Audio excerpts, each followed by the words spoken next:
Our next factoring procedure is called factor by grouping, and it's included in this topic because it's basically pulling out the GCF twice. Okay, so it's sort of a factoring out the GCF on steroids.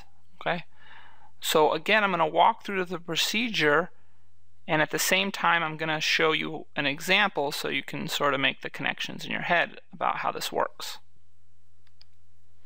So here's the example I'll work through. It says factor ax plus 5a plus bx plus 5b. So factoring by grouping is a strategy you use on 4-term polynomials. And the first step is to group the first 2 terms and the last 2 terms by placing parentheses around those pairs of terms. So let's do that on our example. So I'm just putting parentheses in to show my brain that these first 2 terms are a group and these second 2 terms are a group. Okay, I haven't actually changed the polynomial at all. Next, from each group, you want to factor out the GCF. Okay, so if you look back at the original polynomial, there was nothing in common to all 4 terms. ax and 5a have an a in common, okay, but bx and 5b don't have that a, they have a b instead. So what that means is you have a GCF that you can pull out in this first pair, and you have a GCF that you can pull out in the second pair.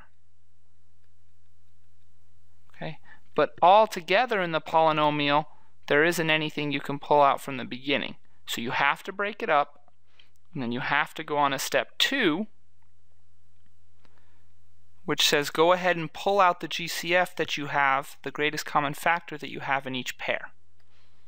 So there's the result of pulling out the GCF in the first pair, right? There's an a in common, so I can pull it outside by reverse distributing.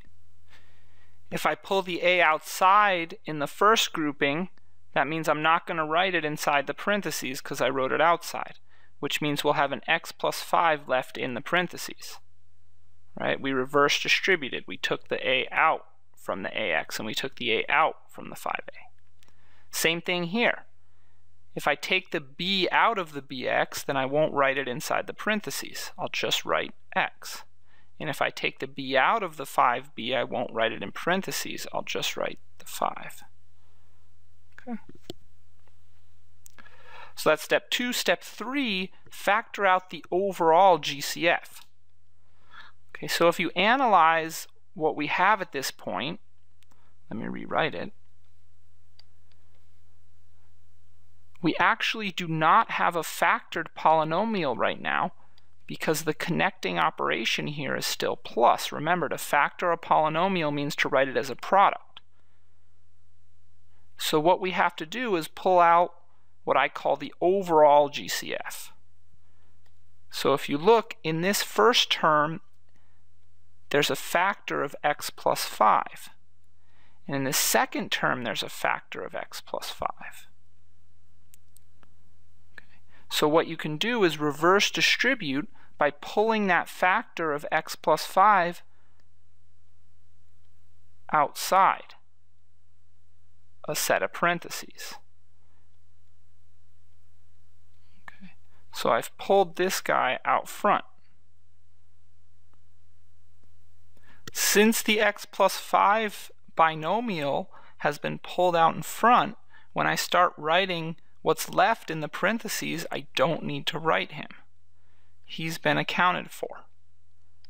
But a has not been accounted for, so that goes in the parentheses.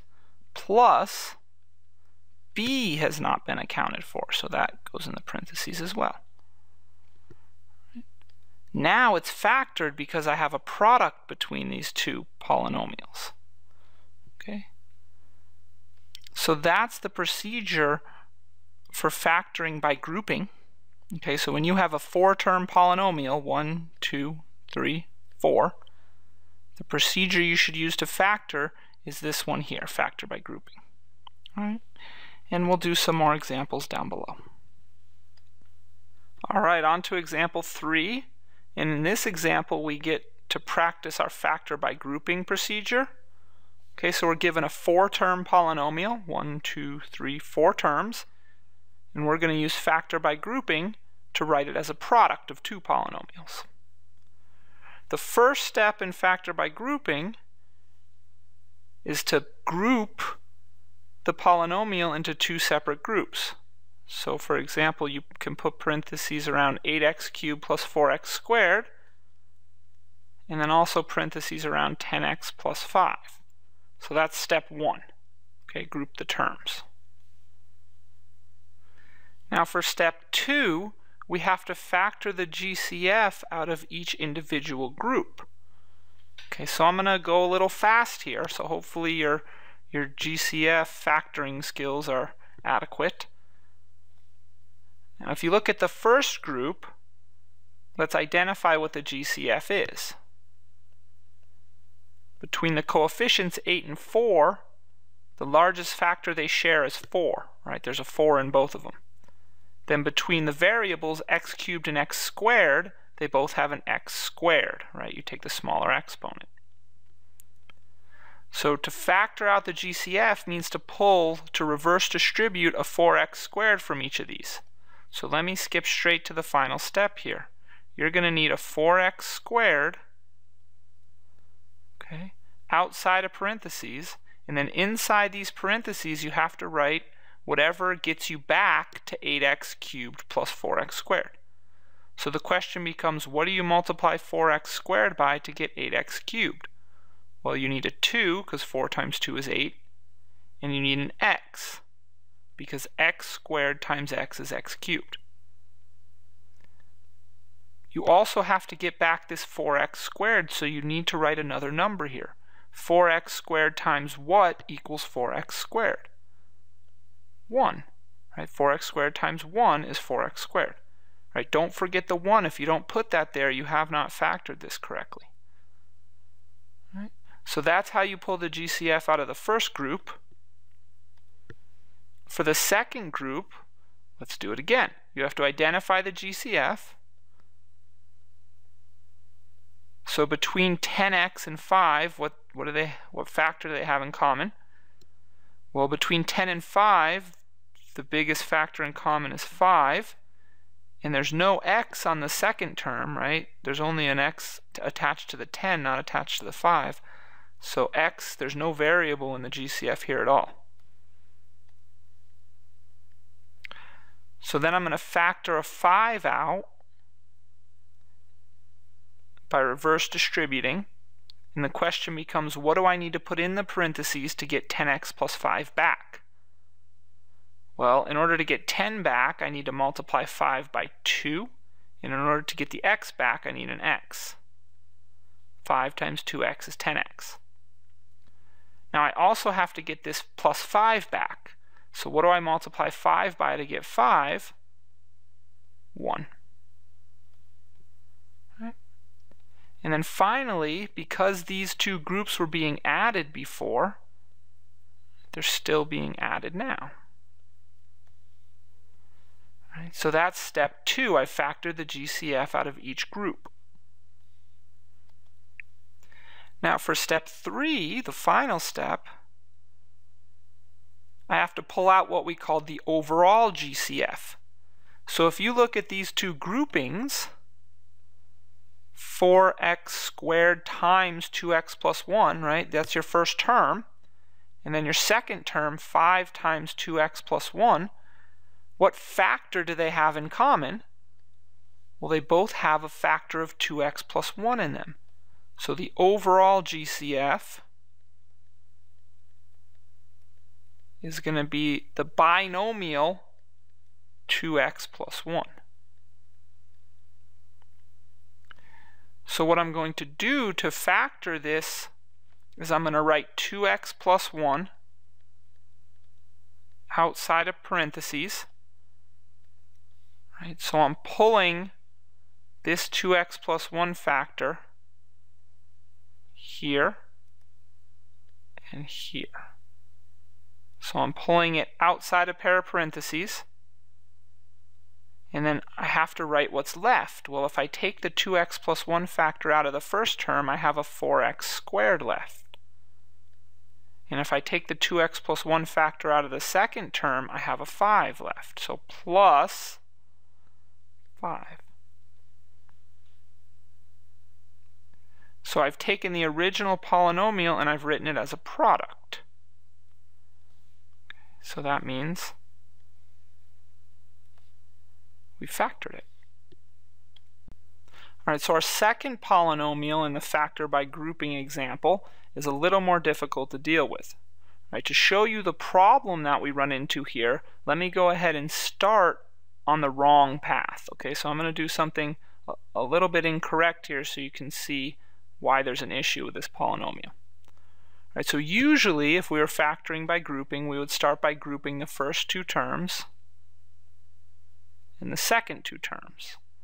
Now be careful, when you group terms, make sure that the sign stays with the number. So this is really a -3, so the negative has to be in the parentheses, and you think of a plus in between here.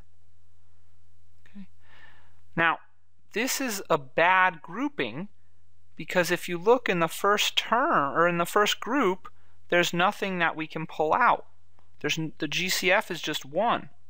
Right? Between 7 and 9, the only thing they have in common is 1, and between y and x, the only thing they have in common is 1. So that ain't going to do it. All right, so what we're going to have to do instead is go back to our original polynomial and reorder it so that we do get GCFs that we can pull out from each group. So in the original polynomial, we have a 7y and then a -3xy. Those at least have a y in common, so we'd have something to pull out. And then the remaining two terms, -9x and 21, they have a 3 in common, so there's something to pull out there. So let me reorder the original polynomial so we can actually factor out a GCF from each of our groups. Alright, so I've reordered so that the -3xy and the 7y are together, and the 9x and the 21 are together. So now let me make my groupings. I'll group the first two terms and the last two terms. Again, this negative is attached to this 9, so it must go in the grouping, which means you need to put a plus sign here as your operation. Now, let's go ahead and pull the GCF out of each of these groups. I'm going to go a little fast here. In the first group, they have a y in common and nothing else, so the GCF is y. If you pull a y out, then for the first part you're going to be left with a 7, and then for the next part you're going to be left with -3x. Now, for the next group, the 9 and the 21 have a 3 in common.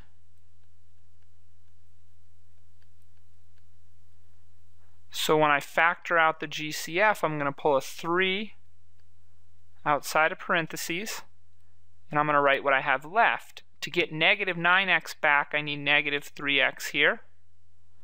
To get 21 back, I need +7. Now the last step in factoring out the GCF is to take the overall GCF.